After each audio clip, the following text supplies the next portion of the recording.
Good morning, Johnson and Johnson Team Realtors. This is Eric Lieberman with Palm Beach First Financial, and this is your weekly mortgage update. Hope everyone enjoyed the Martin Luther King holiday. If you took off, hope you had a great long weekend, and if you didn't, hopefully it was a productive work day. As of recent, I've talked about QM, which is a qualified mortgage, and it definitely has made some minor changes into the industry. Nothing crazy as of yet because there is a temporary allowance of government and government sponsored entity loans. So, for the time being, it really hasn't made a huge difference to Fannie Mae, Freddie, FHA, USDA loans. That being said, we'll still keep an eye on what's going on with it. I want to talk about non QM loans. So, this would be jumbo mortgage. I have a lender that will do jumbo mortgages up to $5 million.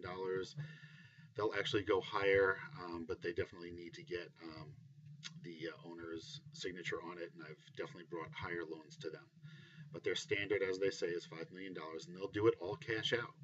So, as a good possible strategy for clients that are buying a jumbo home, they could buy a property if they needed to buy it all cash, and right after closing, they can turn around, start the process, and they could actually even start it before they close and pull a lot of the money out that they just put down into the property and use that to buy another property. So that might be a good strategy to get your jumbo clients to thinking about buying another property. That being said, they also allow for interest only, which is definitely a non QM product. They do that on their 5-year adjustable rate mortgages. They also allow alternative means of qualifying. So you can qualify with asset depletion. Asset depletion would be using 2 months of liquid and semi-liquid asset statements, so cash, stock, bonds, retirement accounts, etc. And based on the age, they'll count a certain amount per month. For example, someone in their 40s would get about $5,000 in monthly income for every $1 million they had. I'm doing a loan for a client in his 70s, and he's getting $8,000 per month in income just based on his assets.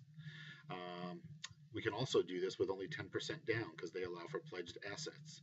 So their typical loan to value limit is 70%, but you can use some of these assets. Granted, they wouldn't count in your income calculation, but you could use additional assets that would be basically pledged. You would still have control over them. So let's say you take a stock account, you could pledge that to get the extra 20% loan to value. You'd still be able to trade it.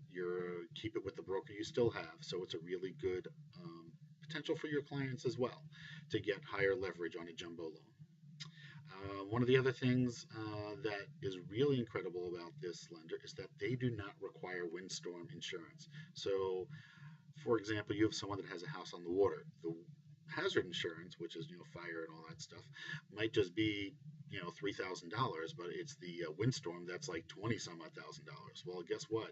They don't have to pay that anymore because this lender does not require windstorm insurance. So it's another good selling point and something that could really be beneficial to your clients, because a lot of times these people buy properties and they don't want to get mortgages because they have to spend all this money, and sometimes it's a heck of a lot more than even $20,000 for the year for the windstorm, depending on the size of their property.